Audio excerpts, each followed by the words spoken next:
अग्न आया हि बीतये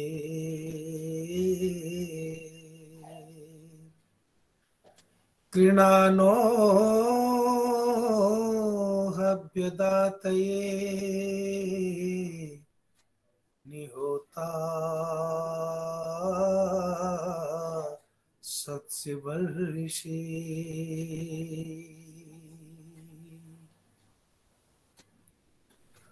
तू तो अमृत का सागर मेरे ईश है, तेरे चरणों में झुकता मेरा शीश है।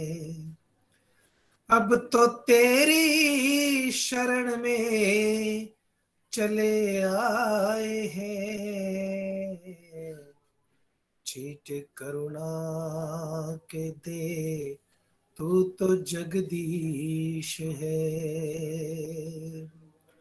ओम शांति शांति शांति।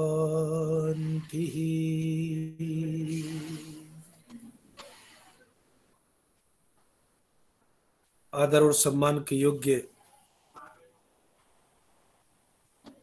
जिनका बहुत स्नेह मुझे मिलता है, आदरणीय श्री योगेश मुंजाल जी, बहुत ही उत्साह से वेद के प्रचार प्रसार में अपने जीवन को लगा रहे आदरणीय श्री राजीव चौधरी जी, और ये और बड़ा सौभाग्य होता है कि जब पति पत्नी एक ही पथ के पथिक बनकर के एक मंजिल की तरफ चलते हैं। इस कार्यक्रम की संयोजिका और महिला शाखा के मंत्री आदरणीय श्रीमती रेणु चौधरी जी, जो दोनों मिलकर के एक पथ पर चलते हुए एक मंजिल की तरफ चल रहे हैं, इसलिए दोनों को बहुत साधुवाद देता हूं। बहुत सारे लोगों का अभिवादन जो मैं पढ़ रहा था, आर्य समाज अशोक विहार से, नोएडा से बहुत सारे लोग इसमें जुड़े हुए हैं, उन सबका हृदय से अभिनंदन करता हूं, स्वागत करता हूं। आर्य समाज GK1 के सभी पदाधिकारियों का स्वागत करता हूं, प्रधान जी, मंत्री जी, चंद्रा अरोड़ा जी आर्य समाज मयूर विहार से, जिन्होंने भजन की भी फरमाइश की थी, उनका भी स्वागत करता हूं, और जिन लोगों ने भजन सुनाए उनका भी साधुवाद करते हुए आगे चलता हूं। थोड़ा सा आनंद लीजिएगा, क्योंकि विषय जिंदगी से जुड़ा हुआ है साहब। जीवन को खूबसूरत बनाना चाहते हो, जिंदगी को संवारना चाहते हो, सजाना चाहते हो, और जो परमात्मा ने इतना कीमती जीवन आपको दिया, वस्तुतः इस जीवन को सफल बनाना चाहते हो, तो मैं कोई अपने डींग मारने के लिए नहीं कह रहा, बल्कि हाथ जोड़ के विनम्रता से कह रहा हूं कि आज के इस प्रवचन को बहुत ही ध्यान से सुनना जी, क्योंकि ये प्रवचन प्रवचन के लिए नहीं है। इसमें जो भी चिंतन है, उस चिंतन को जीवन के साथ जोड़ करके देखना भी है, जीवन के साथ जोड़ करके चलना भी है, और जिंदगी को कितना खूबसूरत ये भाव बना सकता है, आप इसकी कल्पना कर सकते हैं, लेकिन आप समझ जाएंगे। योगेश्वर कृष्ण ने गीता में एक सूत्र दिया, सत्वानुरूपा सर्वस्य श्रद्धा भवति भारत। सरिता जी जो है वो दिलसाद गार्डन से जुड़ी है, जब हमारे यहाँ पर आर्य समाज में प्रवचन होता है ना, ये अपने समाज का फंक्शन छोड़ के हमारे वाले में जुड़ जाती है, कहती है अपनी का तो सुन लेंगे, आपका सर जी प्रवचन। इस समय मैं बॉम्बे में हूँ, इस समय अच्छा, बॉम्बे में हूँ। धन्यवाद। चलिए म्यूट कर लीजिए, अब आपका स्वागत मैंने कर लिया। और बहुत अच्छी श्रोता भी है। मैं तो जहाँ भी जुड़ता हूँ तो ये अवश्य जुड़ती है। अब आप बम्बे में हैं, इनकी बेटी बम्बे वहां पहुंची हुई है। तो मैं आपसे कह रहा था, सर्व सत्वानुरूपा सर्वस्य श्रद्धा भवति भारत, कि इस दुनिया में आपके अंतःकरण में जो भाव बैठा हुआ है, एक एक शब्द को सुनना, आपके अंतःकरण में जो भाव बैठा हुआ है उसी भाव के अनुरूप आपकी श्रद्धा का स्तर होता है, लेवल होता है। और कहते हैं श्रद्धा मयो यम पुरुष, ये व्यक्ति जो भी कुछ है उस श्रद्धा के कारण से ही है।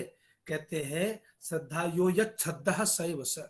योगेश्वर कृष्ण ने तो घोषणा कर दी कि जिसके जीवन में श्रद्धा का जैसा स्तर होगा, श्रद्धा का जैसा भाव होगा, उसका जीवन भी वैसा ही होगा। और मैं इस बात से पूरी तरह से सहमत हूं साहब। मैं ये मानता हूं कि जीवन में श्रद्धा आपके जीवन का, आपके कैरेक्टर का निर्माण करती है। जो व्यक्ति जीवन में श्रद्धा को नहीं, श्रद्धावान नहीं है, कितना खूबसूरत ये संदेश है, इसको जरा से एक बार समझ लीजिए।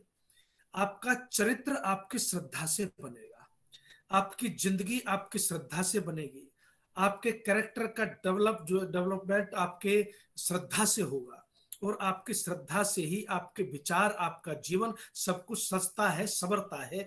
इसलिए श्रद्धाहीन जीवन किसी काम का नहीं होता। और मैं आपसे ये कहना चाहता हूं कि श्रद्धावान होना जीवन की सफलता की गारंटी है साहब। और जिसके जीवन में श्रद्धा नहीं, वह व्यक्ति जीवन को पूरी तरह से खूबसूरत बना नहीं सकता। कितना सुंदर लिखा है शास्त्रकार ने, अश्रद्धा परमम पापम श्रद्धा पाप प्रमोचनी।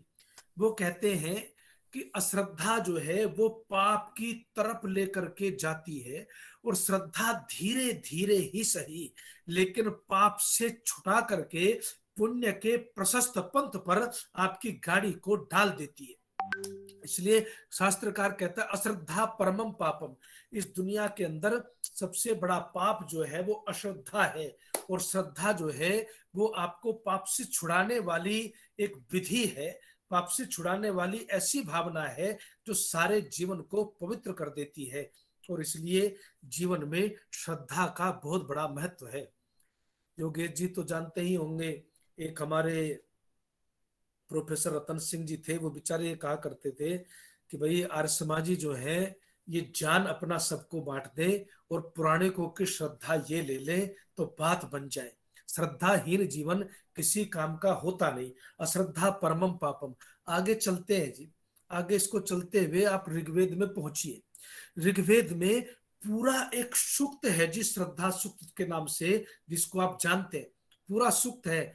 और उसमें श्रद्धा की महिमा का विस्तार से वर्णन किया है कि श्रद्धा सूक्त जो है इसका देवता ही श्रद्धा है, और कामायनी श्रद्धा इसकी ऋषि है जो है।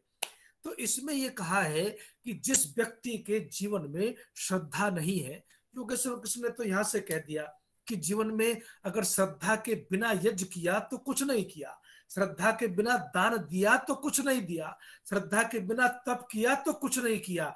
इसलिए जो भी कुछ मिलेगा उसके मूल में श्रद्धा होनी चाहिए। और जब तक श्रद्धा उसके मूल में नहीं है, श्रद्धया अग्नि समिध्यते श्रद्धया हूयते हवि। कहते हैं कि जीवन में आपके संकल्प की अग्नि भी श्रद्धा से ही प्रज्वलित होती है, श्रद्धा से ही आप यज्ञ में आहुति देते हैं। और कहते हैं श्रद्धा भगत समूर्धनि। आपका जो सौभाग्य है उसके मूल में केवल श्रद्धा खड़ी है, उसके मूल में केवल श्रद्धा खड़ी है। और श्रद्धा जब तक नहीं है तब तक जीवन आगे खूबसूरत बनता नहीं। इसको थोड़ा सा अब आगे विस्तार से समझते हैं। शास्त्रीय उदाहरण इतने हैं, अगर उनको पढ़ते जाए ना तो फिर आपको लगेगा कि भाई कितना कुछ श्रद्धा के विषय में लिखा है। जिस एक शब्द को लेकर के वेद में सूक्त लिख दिया हो। और ऋग्वेद के साथ साथ मैं आपको बताऊं, यजुर्वेद में भी इसकी प्राप्ति होती है, श्रद्धा सूक्त की प्राप्ति होती है यजुर्वेद में भी। और इसकी ऋग्वेद में तो पूरा सूक्त, इसका विशद वर्णन है जो मैंने आपको बताया है। ये श्रद्धा जो है, अब व्यक्ति क्या कहता है, व्यक्ति कहता है जी 1 जनवरी को श्रद्धालु जो है वो कहाँ पहुंचे साहब? वैष्णो देवी पर पहुंच गए। और श्रद्धालुओं की संख्या, आप शब्द अगर सुनेंगे मीडिया के, तो श्रद्धालु भक्तों की संख्या अधिक हो गई, भगदड़ मच गई, और फिर वहां पर कैजुअलिटी हो गई, और 20 लोग जो है उनका जीवन लीला समाप्त हो गई। तो एक व्यक्ति प्रश्न खड़ा करता है कि क्या इसको आप श्रद्धा कहते हैं या नहीं कहते हैं? इसका आप क्या सोचते हैं आचार्य जी? इस पर थोड़ा सा प्रकाश डालना, कि जो व्यक्ति वहां गया है, कड़कती ठंड में गया है, सिकुड़ता हुआ गया है, पैसे खर्च किए हैं, जान का खतरा मोल लिया है, आप उसको श्रद्धालु आखिर क्यों नहीं मानते? मैंने कहा कि बात आपकी ठीक है, लेकिन हमारे यहाँ पर श्रद्धा को जो व्याकरण की दृष्टि से समझाया गया, उसको आप वैसे थोड़ा सा समझ लेंगे तो फिर आपको पता चलेगा कि श्रद्धा के अंदर जो हृदय का भाव है वो कैसा होना चाहिए। उसके लिए क्या कहते हैं? श्रत सत्यम धीयते यस्याम सा श्रद्धा, कि उस श्रद्धा में, जो श्रद्धा आपके मन में है, उस श्रद्धा का जो मूल है, उस मूल में भावना सत्य होनी चाहिए। उसमें अगर कोई काल्पनिक भावना हो जाए, उसमें अगर कोई अंधता की बात आ जाए, उसमें कहीं कोई अज्ञान आ जाए, तो फिर कहते हैं कि वह श्रद्धा रही नहीं, वह श्रद्धा होकर के भी अंधी हो गई साहब। और अंधा जो है कुएं में गिरता है, उसको मंजिल कहाँ मिलती है? इसलिए ऋषि कहता है कि श्रद्धालु तो होना ही पड़ेगा, बिना श्रद्धा के बात बनेगी नहीं, लेकिन श्रद्धा सत्यनिष्ठ होनी चाहिए। उसमें सत्य हो तभी वो श्रद्धा होती है। अगर सत्य कहीं दूर चला गया तो फिर श्रद्धा रही नहीं। और इसलिए कृष्ण ने श्रद्धा को, सत्य को, ज्ञान को जोड़ करके रखा। वो कहते हैं, जब वो कहते हैं कि 3 लोग विनाश को प्राप्त करते हैं, तो उसमें वो अज्ञान को भी रखते हैं। और अज्ञान का मतलब होता है बीमार, अज्ञान का मतलब होता है अस्वस्थ, अज्ञान का मतलब होता है भटका हुआ, अज्ञान का मतलब हुआ अंधकार में डूबा हुआ, अज्ञान का मतलब होता है कि जो व्यक्ति चीजों को ठीक ठीक से नहीं समझता। देखिए, 2 मोटी बात बताता हूं। एक हेल्थ शब्द है, एक स्वास्थ्य स्वस्थ शब्द है। हेल्थ में, स्वस्थ में क्या फर्क है? हेल्थ जो है वो हीलिंग से बनता है। हेल्थ का मतलब होता है घाव का भरना। हमारे यहाँ पर स्वस्थ होने का मतलब केवल घाव का भरना नहीं है। हेल्थ का मतलब है कि फिजिकल, कि केवल आपका शरीर स्वस्थ हो जाए, उसको आप हेल्थ कहते हैं, हेल्थी होना कहते हैं। लेकिन हमारे यहाँ पर ऋषियों ने, चरक ऋषि ने स्वास्थ्य का मतलब ये नहीं किया। स्वस्थ का मतलब उन्होंने किया है कि मानसिक रूप से भी स्वस्थ होना और शारीरिक रूप से भी स्वस्थ होना, तभी आप स्वस्थ बनते हैं। और वो कहते हैं कि स्वस्थ में तिष्ठति, जो अपने आप में ठहर जाता है, जो कांपता नहीं, जो घबराता नहीं, जिसके मन में विकार नहीं, जिसके मन में अद्धता नहीं है, जो जो बीमार नहीं है, जो मानसिक बीमार नहीं है, उसको आप स्वस्थ कहते हैं। जबकि हेल्थ के साथ ये बात नहीं है। हेल्थ का मतलब ये होता है कि घाव आदि भरना। और जितने भी दुनिया की भाषा में आपको और शब्द मिलते हैं ना, वो सब हेल्थ से जुड़े हुए लगभग वैसे ही शब्द मिलते हैं। लेकिन भारतीय जो चिंतन है वो बड़ा गहरा है साहब। यहाँ पर कहा कि स्वस्थ जो है वो केवल शरीर अकेला हो नहीं सकता, जब तक मन स्वस्थ ना हो तब तक बात अधूरी है। तो मन स्वस्थ होता है उस भाव से जो भाव ज्ञान से परिपूर्ण हो, जो भाव सत्य से परिपूर्ण हो, और उसी भाव को आप श्रद्धा समझिए। बाकी अंधता में डूबने के नाम को आप श्रद्धा की संज्ञा दे नहीं सकते। वेद का ऋषि भी जो है विस्तार से कितनी बातें श्रद्धे श्रद्धा पे है ना, कहते हैं कि हे श्रद्धा, बस तू मुझे अपनी गोद में बिठा ले। मैं भी श्रद्धा में डूबना चाहता हूं, मैं भी श्रद्धा के रंग में रंगना चाहता हूं। और जो व्यक्ति श्रद्धा के रंग में रंगता है, जो व्यक्ति श्रद्धा में होता है, श्रद्धामय एवं पुरुषो, उसका समस्त जीवन उसकी श्रद्धा के अनुरूप ही बनता चला जाता है, ढलता चला जाता है, विकसित होता चला जाता है। लेकिन बात 2 आती है साहब, कि श्रद्धा कैसे बनती है, श्रद्धा कैसे पैदा होती है, और श्रद्धा में हम कैसे बनते हैं, इसको थोड़ा सा और व्यापक रूप से समझते हैं। क्या कहते हैं? व्यापक रूप से समझाते हुए हमारे यहाँ पर 2 बातें हैं, कि भाई आप मानिए जानिए मत, ये कहते हैं। और दूसरे लोग कहते हैं कि आप मानिए जानिए मत। हम कहते हैं मानने की जरूरत नहीं, जानिए। दोनों ही अधूरे हैं। अब बात गहराई में जाएगी। आपकी दृष्टि, आपका मन जो है बस मेरी तरफ रहना चाहिए, मेरी ध्वनि की तरफ रहना चाहिए। जो लोग देख पा रहे हैं तो देख ही रहे हैं इसके माध्यम से। मैं आपको एक बात समझाता हूं कि मानना भी जरूरी है और जानना भी जरूरी है। कुछ लोग मानते हैं और मानने वाले ये कहते हैं, अरे साहब मानो तो गंगा माँ है, ना मानो तो बहता पानी। आप मानो तो पत्थर भी भगवान है, नहीं तो भगवान भी कुछ नहीं है। ये तर्क और कुतर्क मैं कहता हूं गढ़े जाते हैं और ये कहा जाता है कि आप मानिए। लेकिन कृष्ण ने यह अंतर किया। वो कहते हैं कि तीन प्रकार की जो श्रद्धा है, उसमें तामसिक श्रद्धा है, राजसिक श्रद्धा है और सात्विक श्रद्धा है। इसको विस्तार से खोलूंगा तो फिर और जो सरल बातें जो आपको ज्यादा आपको आपको छुएंगी वो रह जाएंगी। लेकिन वो कहते हैं इससे आगे चल करके जो चौथी बात उन्होंने कही कि आपका जो भाव है वो पवित्र होना चाहिए। आपका जो भाव है उसमें ऑनेस्टी होनी चाहिए। आपका जो भाव है उसमें सत्यता होनी चाहिए। तब उस भाव के अनुरूप जब आपके अंदर श्रद्धा होती है, तब जाकर के आप जीवन में अपने लक्ष्य को प्राप्त कर सकते हैं, अपनी मंजिल को प्राप्त कर सकते हैं। तो मैं आपको ये समझा रहा था कि मानना भी जरूरी है और जानना भी जरूरी है। अगर आप मुझे बिल्कुल ही न माने तो आप मुझे इनवाइट ही नहीं करेंगे, और जब इनवाइट नहीं करेंगे तो फिर आप मुझे जानेंगे कैसे साहब।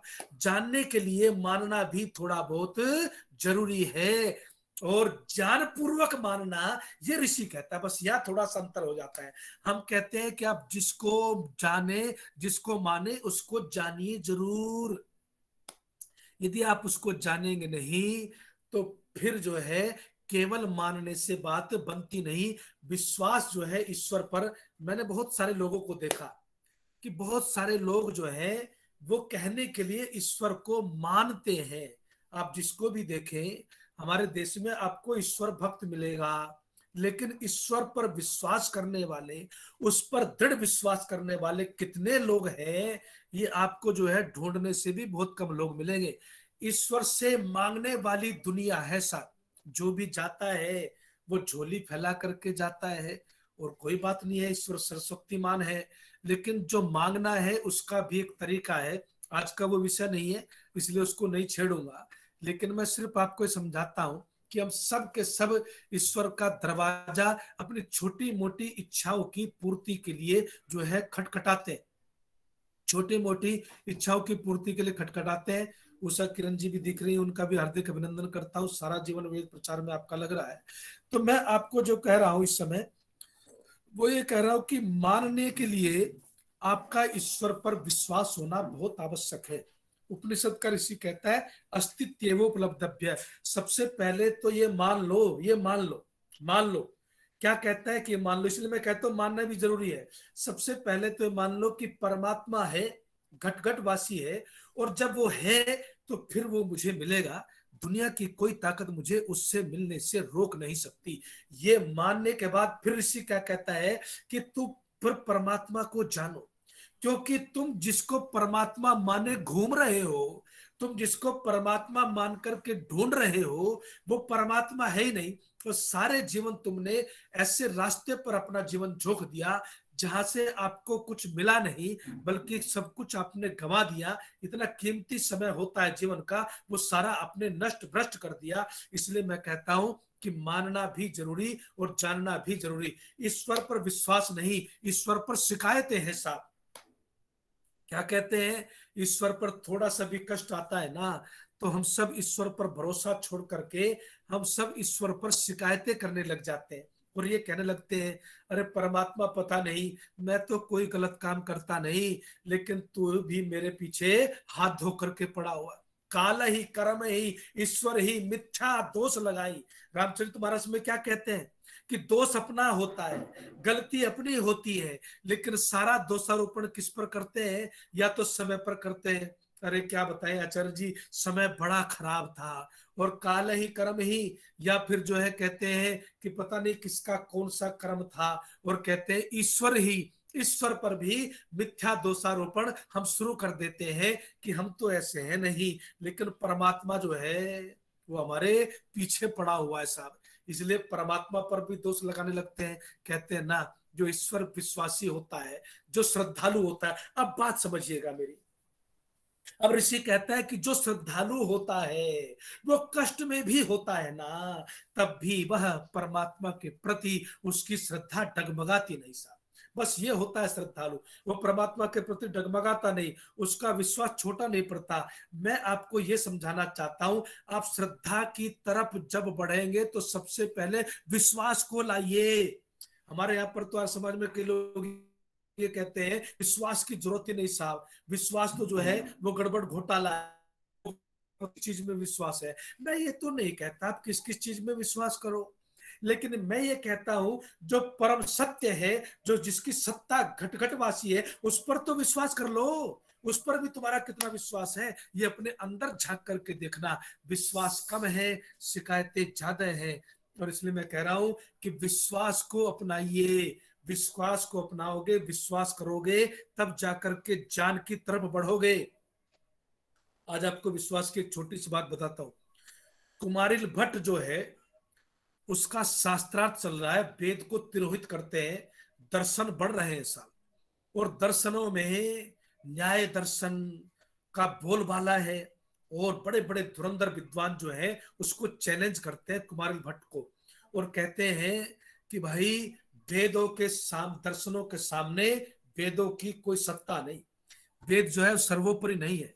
तो एक तरफ जो है जैसे ऋषिदांत के साथ हुआ था, वैसे ही कुमारिल भट्ट के साथ भी हुआ, और कुमारिल भट्ट ने ठान लिया कि मुझे सारी दुनिया से भी भिड़ना पड़े, शास्त्रार्थ करना पड़े, तो भी मैं शास्त्रार्थ करूंगा, लेकिन वेदों का अपमान मैं सहन करूंगा नहीं।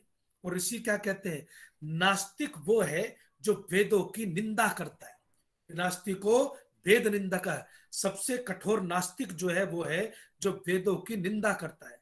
तो कहते हैं कुमारिल भट्ट के साथ बड़े बड़े धुरंधर विद्वान जो है वो जुड़ गए, और उनका शास्त्रार्थ जो है वो आरंभ हो गया सा। और जब शास्त्रार्थ आरंभ हुआ तो शास्त्रार्थ आरंभ होने पर बड़ा लंबा शास्त्रार्थ चला, हफ्तों चलते रहे। एक अकेला विद्वान जो है वो एक तरफ है, और दूसरी तरफ जो है जमघट है विद्वानों का, बड़े बड़े तर्क आते हैं, तर्कों के तीर चलते हैं, शास्त्रार्थ होता है। और किसी बात को जो ऋषिदान ने कहा कि वेद का पढ़ना पढ़ाना और सुनना सुनाना सब आर्यों का परम धर्म है, इस सिद्धांत को लेकर के कुमारिल भट्ट अड़ा हुआ है, और ये कहता है वेद ईश्वर की वाणी है, वेद को किसी पुरुष ने नहीं बनाया, वेद को किसी व्यक्ति ने नहीं, बल्कि वेद का ज्ञान ऋषियों के हृदयों में परमात्मा ने दिया है। इस बात को कुतर्क के सामने सिद्ध करना साहब आसान है नहीं, कुतर्क के सामने सिद्ध करना आसान है नहीं। जब कुतर्क चलने लगे तो कुमारिल भट्ट ने क्या कहा, कुमारिल भट्ट ने कहा अब इन वेदों की रक्षा, वेद आपके बनाए हुए हैं, इस बात को सिद्ध करने का मेरे पास हे परमात्मा अब कोई दूसरा रास्ता बचा नहीं। सारे तर्क खत्म हो गए, सारे ज्ञान खत्म हो गए, सब कुछ मैं इनको बता चुका, लेकिन ये भी अपनी बात पर डटे हैं। अब तो मुझे आपकी सहायता चाहिए, अब तो मुझे आपकी सहायता चाहिए। इसमें ये आ रहा है रेणु जी कि बहुत सारे श्रोता वेटिंग में हैं, तो जो अंदर लेने वाले हैं, क्या आपकी पूरा हो गया है क्या? हाँ जी आचार्य जी, हाँ नमस्कार आचार्य जी, पूरा नमस्कार। पूरा हो बहुत चुका है। सारे लोग वेटिंग में हैं जो अंदर आना चाहते हैं, तो आपकी लिमिट पूरी हो गई क्या? हाँ जी हाँ हाँ जी जी हाँ हमारे जी आचार्य जी, शो हो गया, मैं मैसेज रिप्लाई कर रही हूँ। हाँ जी हाँ जी काफी लोग अमृत चलिए कोई मंथन में नहीं, जुड़ नहीं पा कल रहे। उनसे माफी हाँ मांग लेते हैं भाई जो लाइन में है। हाँ तो जी मैं आपसे ये बात इस समय कहना चाह रहा था, और वो बात ये कहना चाह रहा हूँ कि जीवन में कि श्रद्धा जो है, कुमारिल भट्ट की बात मैं आपको सुना रहा था, तो कुमारिल भट्ट ने कहा कि परमात्मा अब इसको सिद्ध करना जो है वो केवल तुम्हारे हाथ में है, मेरे हाथ में नहीं है, इसको केवल तुम सिद्ध कर सकते हो, मैं सिद्ध नहीं कर सकता। और उसने एक बात कही, यदि वेद सब सत्य विद्याओं के पुस्तक है, और यदि वेद तुम्हारे बनाए हुए हैं, तो फिर मैं अब इस पहाड़ के ऊपर शास्त्रार्थ हो रहा था, मैं इस पहाड़ से अब छलांग लगाता हूं परमात्मा, यदि मैं बच गया तो फिर वेद अपौरुष है, ये तुम्हें मानना पड़ेगा। इस शर्त के साथ पंडितों के साथ बात हो गई, और परमात्मा का नाम लिया, ओम का उच्चारण किया, और कुमारिल भट्ट ने जो है छलांग लगा दी साहब, और छलांग लगा दी तो फिर जो है उसका अंगूठा टूट गया, बाकी सारा शरीर ठीक रहा, कुछ नहीं बिगड़ा, जय जयकार हो गई। इतना बड़ा विश्वास परमात्मा के प्रति, इतनी अटूट श्रद्धा, और एक विद्वान व्यक्ति परमात्मा का नाम लेकर के छलांग लगाया, केवल अंगूठा टूटा। तो गुरु के पास गया, और गुरु के पास जाकर के ये कहा कि एक बात बताइए गुरुदेव, सारा शरीर ठीक है मेरा, ये अंगूठा काहे टूट गया मेरा, ये अंगूठा क्यों टूट गया? तो उस समय वो कहते हैं, अरे कुमारिल भट्ट, तूने यदि शब्द लगा दिया, इसका मतलब थोड़ा बहुत तेरे मन में कुछ संशय था वेदों को लेकर के, इसलिए तेरा अंगूठा टूट गया। यदि तू यदि शब्द भी न लगाता ना, तो अंगूठा भी तेरा नहीं टूटता। परमात्मा के प्रति जब श्रद्धा विराट होती है तो विश्वास पहले विराट होता है। ये मैं आपको समझाना चाहता हूं। बिना विश्वास विराट के आप श्रद्धा की तरफ नहीं जा सकते। इसलिए जो लोग कहते हैं कि विश्वास न करो, भाई वो गलत है। विश्वास करना भी बहुत आवश्यक है, मानना परमात्मा को बहुत आवश्यक है, लेकिन अगर बिना जाने विश्वास करोगे तो क्या होगा? विश्वासघात होगा। इसलिए ऋषि क्या कहता है कि जानना। अब जो लोग वहां गए थे, जिसने प्रश्न भेजा था उसको उत्तर देता हूं, कि जो लोग वहां गए थे ना, वो श्रद्धालु या श्रद्धालु कुछ भी कह लो, वो उनका विश्वास में कमी नहीं, उनकी अंधश्रद्धा में कमी नहीं, लेकिन उनके ज्ञान में कमी है साहब। वो बिना जाने वहां पहुंच गए, इसलिए विश्वासघात हुआ। क्यों हुआ विश्वासघात? क्योंकि विश्वास के मूल में नॉलेज नहीं थी, ज्ञान नहीं था, और ज्ञान नहीं होगा तो विश्वासघात होगा। इसलिए ज्ञान पूर्वक विश्वास करना। स्वामी श्रद्धानंद जी ने जीवन में, अभी उनका गया है, तो स्वामी श्रद्धानंद जी के ने एक, आप जानते हैं कि सद्धर्म प्रचारक नाम का एक अखबार निकाला, और जब वो अखबार निकाला तो उस अखबार में स्वामी जी ने का जो व्यक्ति था, उसने उस समय गोपी चंद, एक महान पंडित थे, आदरणीय रचना ओझा जी, उनका भी हार्दिक अभिनंदन और स्वागत करता हूँ। और वो बहुत अच्छी श्रोता भी है, वक्ता भी है, और बहुत अच्छी मैनेजमेंट भी हर समाज की संभालती है, उनका भी हार्दिक अभिनंदन है। तो मैं आपको कह रहा था कि श्रद्धानंद जी का जो व्यक्ति था, पंडित गोपी चंद जी के बारे में उसने कुछ छाप दिया अखबार में, और उनके चरित्र को लेकर के छाप दिया। देखिए, दो बातें तो मैं आपसे जरूर कहना चाहता हूँ कि ये बहुत सहज होता है किसी के चरित्र पर उंगली उठा देना या किसी के ऊपर धन का आरोप लगा देना, लेकिन जिंदगी में ये आज ये नियम बना लीजिए कि जब तक हम बिल्कुल 100% क्या 200% श्योर ना हो, ये दो आरोप कृपया किसी पर मत लगाइए कि भाई किसी के चरित्र पर झट से उंगली मत उठा दीजिए और किसी के ऊपर धन का आरोप मत लगा दीजिए।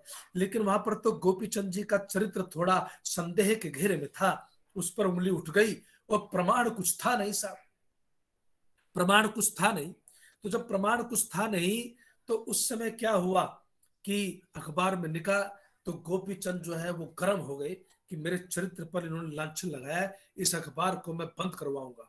और उनके भक्तों के साथ एक आंदोलन छिड़ गया। स्वामी श्रद्धानंद जी उस समय शहर से बाहर थे, स्वामी जी आए तो स्वामी जी ने कहा, रे भाई तुमने छापाया अखबार का, ऐसा नहीं होता कि कुछ भी छाप दे, अखबार की जिम्मेवारी होती है, आप कोई पंपलेट नहीं छाप रहे हैं, रजिस्टर्ड अखबार छाप रहे हैं, कुछ प्रमाण है? बोला, स्वामी जी प्रमाण तो नहीं, मुझे किसी ने कहा मैंने छाप दिया। अब स्वामी जी को अपने लोगों का साथ देना भी आता था साहब। स्वामी जी ने कहा कि कोई बात नहीं है, चिंता की कोई बात नहीं, छाप दिया तो छाप दिया, अब जो होगा देखा जाएगा, मुकदमा लड़ेंगे।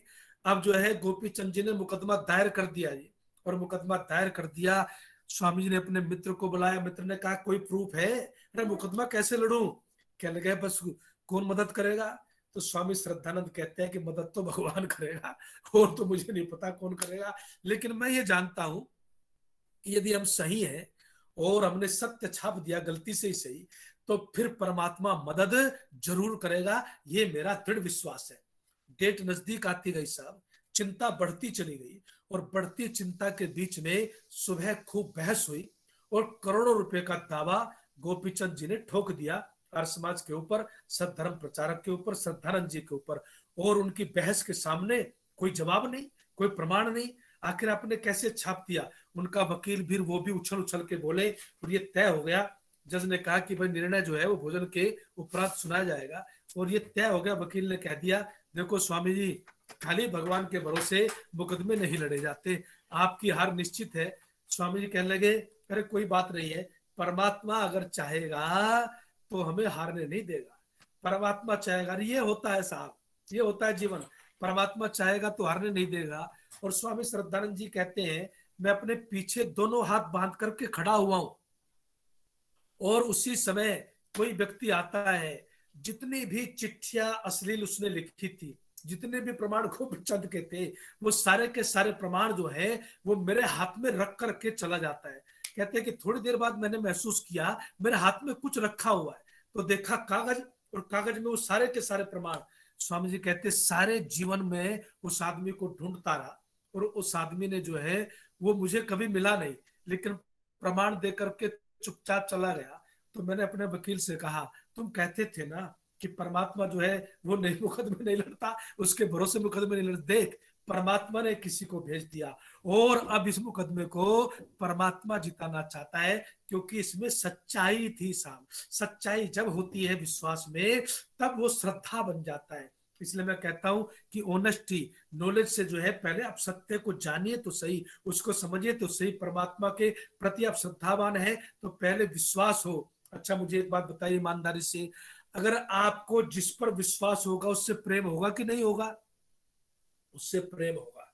जिस पर भी आप विश्वास करेंगे, जिस आप जो है, हर व्यक्ति क्या कहता है, पति पत्नी रिश्ते में अगर विश्वास नहीं, भरोसा नहीं, तो प्रेम हो ही नहीं सकता। मुझे गलत हो तो मुझे बाद में पकड़ लेना, रेणु जी को बता देना। पर पति पत्नी के रिश्ते में प्रेम नहीं तो विश्वास नहीं, सबके रिश्ते में विश्वास नहीं तो प्रेम नहीं, पिता पुत्र के रिश्ते में विश्वास नहीं तो प्रेम नहीं। विश्वास प्रेम का मूल आधार है। तो जब आपका विश्वास होता है तभी प्रेम बढ़ता है कि नहीं बढ़ता? और जहां प्रेम बढ़ता है, वहां भक्ति आ जाती है साहब। जहां प्रेम होता है वही भक्ति आ जाती है। तो विश्वास, सबसे पहले विश्वास को अपनाइए, फिर प्रेम पैदा होगा, और जब प्रेम पैदा होगा तो फिर कहते हैं प्रेम क्या करता है? प्रेम जो है वो आपको अगले पायदान पर ले जाता है, जिसको आप श्रद्धा कहते हैं। कैसे ले जाता है? जहां प्रेम होता है वही ऑनेस्टी होती है, ये याद रखना, वही ईमानदारी होती है। देखिए, आपने कई बार ये उदाहरण सुना भी होगा, लेकिन इस उदाहरण को थोड़ा सा मेरे नजरिए से समझिए कि स्वामी भवानी दयाल जो है वो एक पौराणिक संत थे, और उन्होंने अपने जीवन में एक घटना लिखी कि भाई जब मैं पहाड़ पर चढ़ रहा था, इसलिए मैंने कहा आपने सुना होगा, इसको समझना लेकिन आ जाए। तो कहते हैं कि मेरे सामने एक बालिका छोटी सी, वो अपने भाई को, बहनों को, भाइयों से बड़ा प्यार होता है साहब, उसको बार बार उठाती, कभी नीचे उतारती। तो मैंने उसको कहा, ए लड़की, तो वजन क्यों ढोती है? तो लड़की ने पहली बार तो कुछ जवाब नहीं दिया। जब थोड़ी देर बाद फिर चलने लगी, तो फिर चलते हुए मैंने उससे कहा, लड़की, तो वजन क्यों ढोती है? तो उसने पलट करके जवाब दिया, स्वामी जी, वजन तो आप ढोते हैं, मैं नहीं ढोती। वजन तो आप ढोते हैं, मैं नहीं ढोती। तो कहने लगे कि अच्छा, कि वजन तो आप ढोते हैं, मैं नहीं ढोती। तो स्वामी जी ने देखा कि मेरे पास तो कुछ नहीं है, फिर देखा मेरे पास एक बैग है, एक दो चीज उसमें एक्स्ट्रा है। कहने को उसको मैंने निकाला। थोड़ी देर बाद फिर मैंने देखा वो उसको उठा रही है। भाई हेल्थी था, बहन पतली सी थी। लेकिन आपने बचपन में देखा होगा, बहनों को अपने भाइयों को खिलाने का बड़ा शौक होता है साहब। और आज मैं बात जरूर कहना चाहता हूँ, बहन कहीं भी बैठी हो, उसकी सबसे बड़ी तमन्ना ये होती है कि उसके मैके में, उसके भाई के घर में सारी खुशियां रहे। उसे कुछ मिले न मिले वो अलग बात है, लेकिन वो ये सोच सोच करके खुश होती रहती है कि मेरे भतीजे, मेरे भाई, मेरी भाभियां सब बहुत खुश हैं। मेरा भाई इतना बड़े ओहदे पर है, मेरा भाई फलाना है, मेरा भाई ढमकाना है, इतनी शुभकामनाएं वो करती है। तो बहनों का बड़ा प्यार होता है। थोड़ी देर में जब स्वामी जी ने फिर कहा, तो उसने पलट करके जवाब दिया कि स्वामी जी, ये वजन नहीं है, ये तो मेरा भाई है, और मैं इससे प्रेम करती हूँ। और जिससे हम प्रेम करते हैं वो भारी नहीं होता साहब, भारी तो वो होता है जिससे प्रेम नहीं होता। अगर आपको परमात्मा से, आपको अपने माता पिता से प्रेम है, तो फिर उनका बुढ़ापा आपके लिए भारी नहीं है। प्रेम नहीं, फिर सबसे भारी। और यदि आपको संध्या से प्रेम है तो संध्या भारी नहीं, आपको सत्संग से प्रेम है तो सत्संग भारी नहीं, आपको परमात्मा से प्रेम है तो दौड़े चले जाएंगे साहब। आपको जिस चीज से प्रेम होता है, उसी चीज से के प्रति आपके मन में एक अगाध जो है अनुराग बढ़ता जाता है। और फिर कहते हैं ऑनेस्टी, जिससे आप प्यार करते हैं उसी से आप ईमानदार रहते हैं। उसी के प्रति आप ईमानदारी बरतते हैं जीवन के अंदर, तो प्रेम जो है वो आपकी श्रद्धा का दूसरा पड़ाव है। पहला है विश्वास, ज्ञानपूर्वक विश्वास, इसको समझ ले। दूसरा है प्रेम, और तीसरा है आदर। तीसरा क्या है जी? आदर है। आदर आप जिसके प्रति आपके मन में होता है, आदर उसके प्रति होता है जिसके प्रति ईमानदारी होती है। ईमानदारी, अगर कोई आपके प्रति ईमानदार है तो आप उसके प्रति जो है प्रेम से भी भरेंगे, आदर से भी भरेंगे, विश्वास से भी भरेंगे। और जहां पर प्रेम भी हो, जहां पर विश्वास भी हो, प्रेम भी हो, ईमानदारी भी हो, आदर भी हो, तो फिर क्या बनेगा? सबको मिला दो ना जी।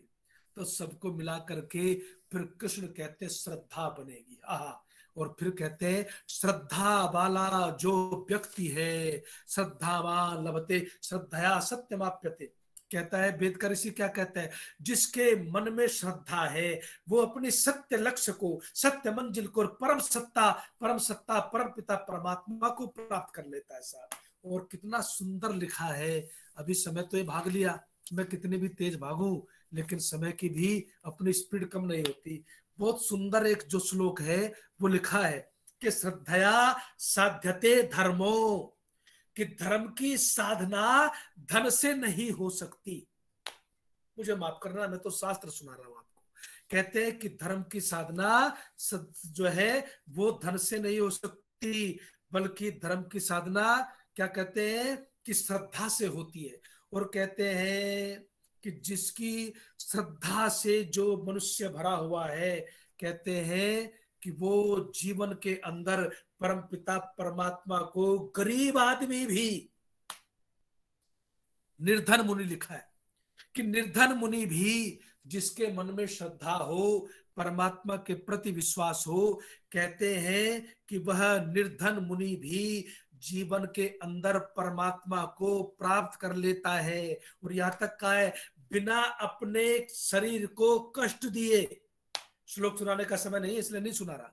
कहते हैं कि बिना अपने शरीर को कष्ट दिए, बिना कोई रुपया खर्च किए भी व्यक्ति जो है क्या करता है कि श्रद्धा के वशीभूत होकर के परमपिता परमात्मा की कृपा का पात्र बन जाता है। अरे बिना श्रद्धा के जीवन शून्य है, जीरो लिख लेना। इसलिए वेद का ऋषि भी क्या कहता है, श्रद्धा सूक्त में भी क्या कहता है कि श्रद्धा प्रातः हवामहे। अरे सुबह उठ करके जब मैं परमात्मा को याद करूं तो वैसे ही ना कर लो, श्रद्धा से करो। सुबह बैठ करके जब मैं यज्ञ करूं तो वैसे ही ना करूं, श्रद्धा से करूं। मेरा हाथ किसी की सहायता के लिए उठे, थोड़ा बहुत दान दूं तो श्रद्धा से करूं।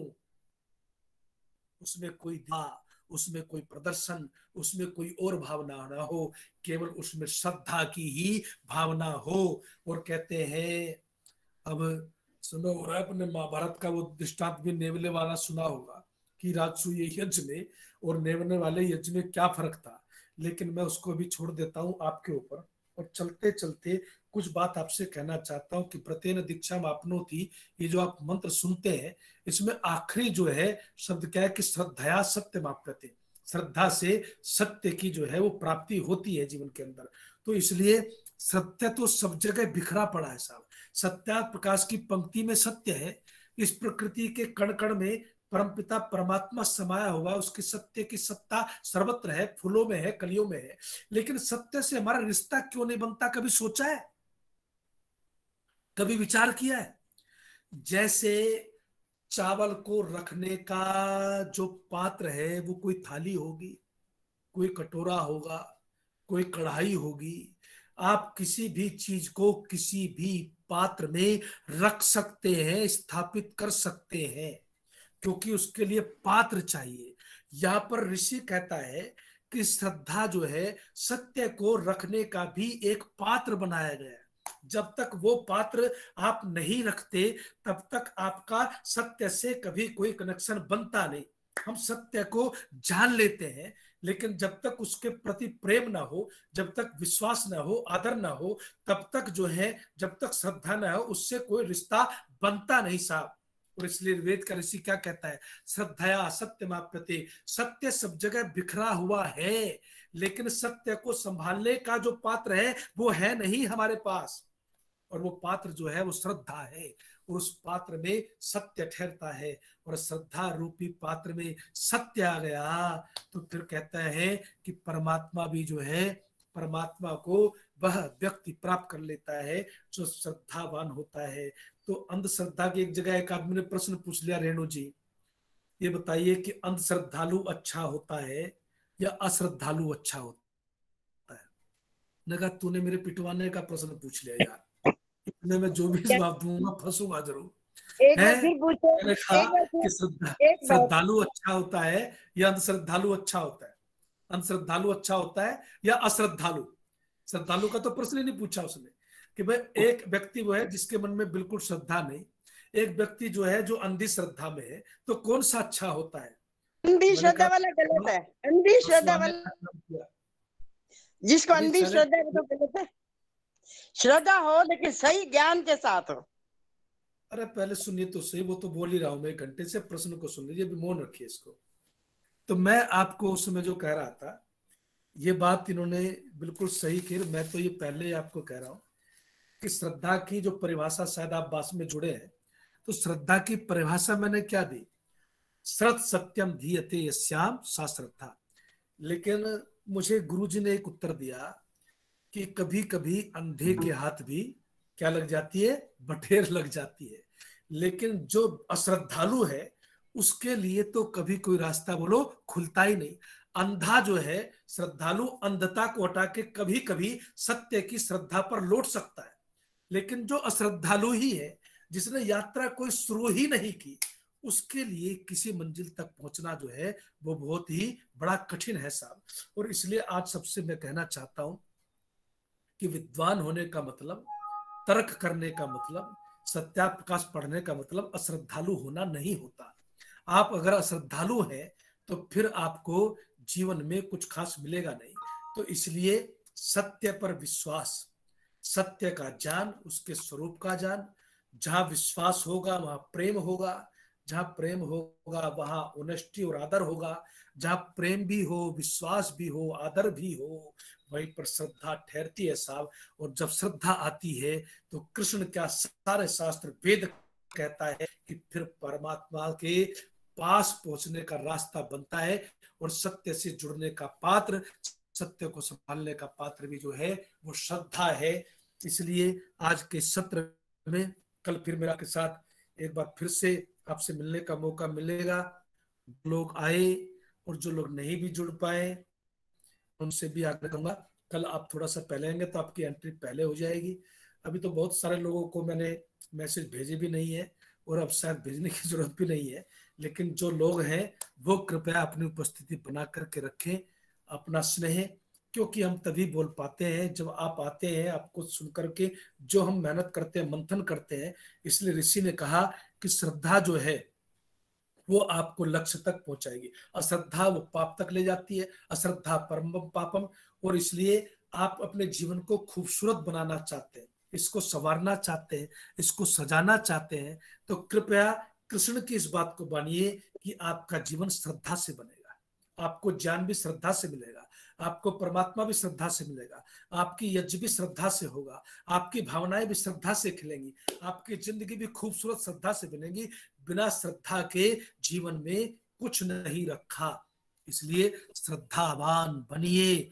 श्रद्धावान बनने से व्यक्ति का जीवन महकता है, खिलता है, जीवन सुंदर बनता है। इन्हीं शब्दों के साथ समय की मर्यादा का ध्यान रखते हुए योगेश जी मुझे फिर दिखाई पड़े, बीच में शायद थोड़ा बहुत चले गए थे ब्रेक पर, तो मैं इन्हीं शब्दों के साथ वाणी को विराम देता हूँ। कल का जो विषय है वो रेणु जी आपको बताएंगी।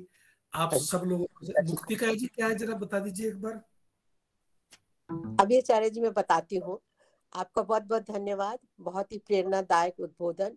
अभी मैं रचना ओहुजा जी से अनुरोध करूंगी कि आपका धन्यवाद करेंगे। रचना जी आर्य प्रांतीय